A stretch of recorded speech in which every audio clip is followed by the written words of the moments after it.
La meva opinió que es podia fer molt millor les coses i que es troba a faltar la presència de compromís, el saber fer de compromís, però nosaltres, jo crec que l'exemple del COI ens pot donar una lliçó, i és que nosaltres no hem vingut a ocupar una cadira per si, sinó n'hi ha condicions per a que nosaltres actuem en la governabilitat en positiu, com un més, nosaltres que no compten. Jo lamento el que va passar en el COI, intentarem evitar-ho, però crec que el COI es mereixia alguna més.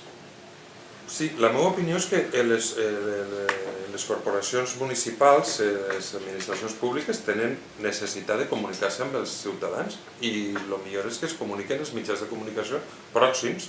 i en aquest sentit jo crec que això és positiu. Ara, tot això ha d'estar reglamentat per a no caure en l'arbitrarietat i la nostra actuació en aquest sentit és que regular i reglamentar una relació amb els mitjans de comunicació per part de l'Ajuntament d'Alcoi que no caiguerà en l'arbitrarietat, perquè és que si no estarem fent el que fa el PP i per això no cal, els canvis han de ser en contingut i si ens quedem en un canvi, una alternança decorativa no estem fent un canvi en contingut i això forma part de l'agenda de regeneració democràtica que requereix Alcoi i el conjunt del país.